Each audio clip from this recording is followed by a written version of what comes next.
want to know. They had hoped at least their relatives would be more understanding. Some of them have accepted it, and their reasoning is that it's my life and what I do with it is my business. And there are other members of my family who unfortunately are not quite so tolerant for their own reasons, and became quite nasty about it. So they've gone their way in life and I've gone my way. There's no communication with them. That's my choice. To me, it is so childish because everyone's got different lifestyles. They've got a different lifestyle to us. Well, what if we didn't improve their lifestyle? Would that make a difference? I suppose when things do get quite low, I do feel guilty about what I've brought Sheila into. But I'm fortunate in that Sheila is accepting of me as I am. And we have to get on with our own lives and do our own thing.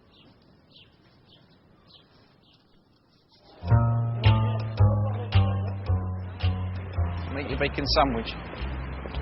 Yeah, with Marmite. Oh, it's wrong, baby. Sam's boyfriend Chris has had to make many sacrifices to live openly as a transvestite. His recent divorce cost him £500,000, causing his standard of living to change dramatically.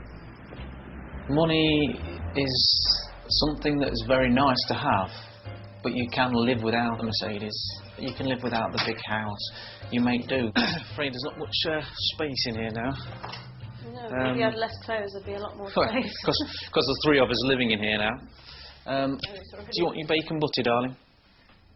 Yeah, please. Yeah. Chris's need to cross-dress was one of the reasons his marriage broke up.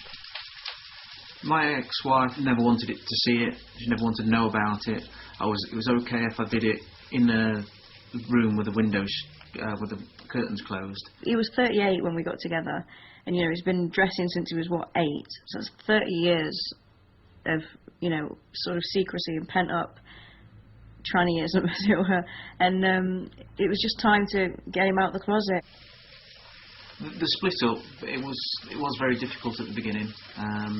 It's getting easier, but she doesn't like what I do, and she doesn't like other people knowing that I dress, even though we're not married anymore, because I have a son who I love dearly. Thank you. No. No, we do. In my time, I have tried to become the big man that I'm supposed to be, but it doesn't work. It's not viable for me. I'm just lying to myself. This is the way I am, and this is the way I like to be. My tattoo is the vestige of me trying to be the big blokey man. It's like a lot of TVs will go down the gym, or they'll have been in the forces, to try and get rid of this idea that you want to dress like a woman. My mum found a stash of my clothes when I was very young, and she sent me to a psychiatrist who proceeded to tell me that it was just normal and I'd grow out of it. It could be something like that I should have been a woman. I don't know. But I'd never consider being a transsexual. For me, it's just not.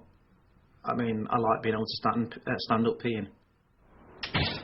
Which is good news for Sam, who wouldn't want to give up nights out with her man. Blokey Chris, Chris in Chris mode. He is a great looking guy. He's funny as all hell. It does feel, like I'm going out with 2 different people, because it's not just the clothes that change, it's attitude. A lot of the time, you can forget that underneath all of that makeup and the pretty dress is Chris. What are you doing? 2 shots. Oh, we've got 2 shots for? Because you potted the white. What you've potted? Yeah. I prefer being Rachel. I prefer to be dressed. But there's times when I do enjoy riding a fast sports bike. Rachel, enters the bedroom. I have sex with Chris and Rachel, but not at the same time. No. Gets confusing, doesn't it?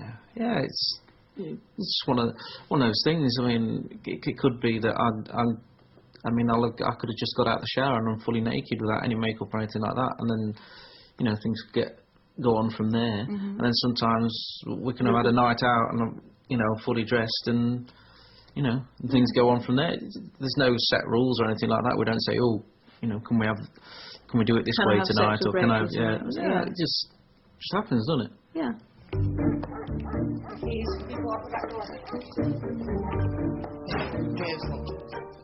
Robyn and Deanne are off to Barnsley Market.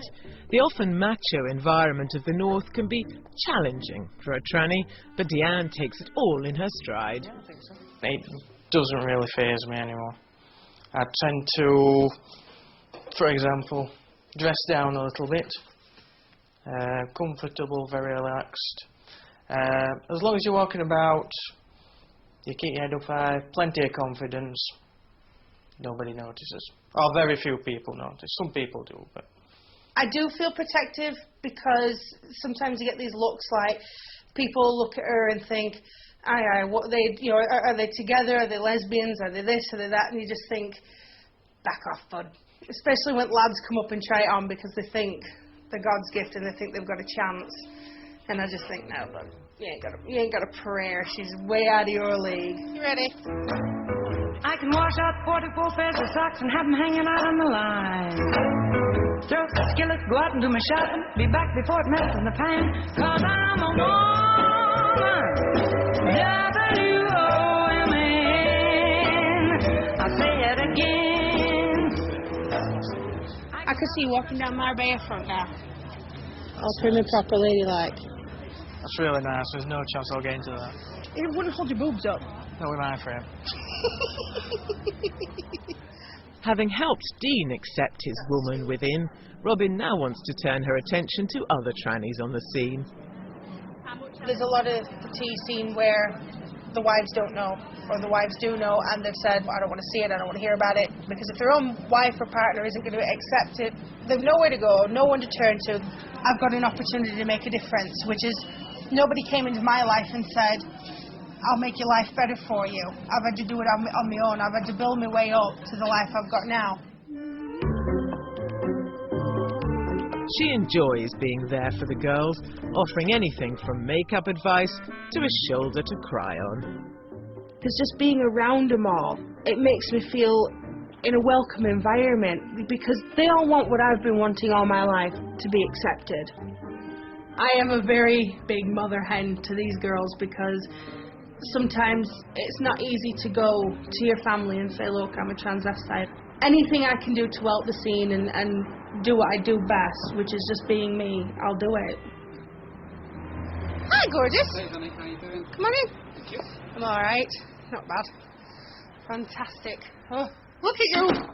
Who do you admire? Or try to? Well, Britney Spears. I quite like Paris Hilton's style. I don't like Paris Hilton at all as a person. Posh. Yeah, she's got style. Well, she wears it well.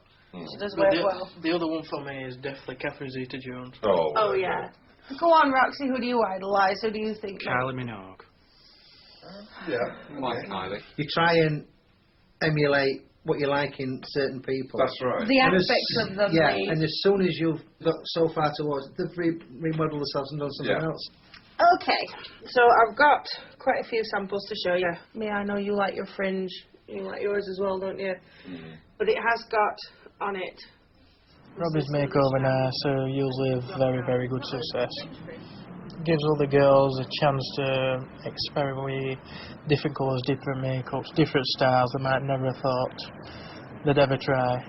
I mean, Roxy, that one she's got tonight when we went shopping for it the other week, you bought it, you didn't try it on though, did you? When we tried them on, we tried about 10 weeks on. I've never liked any of them.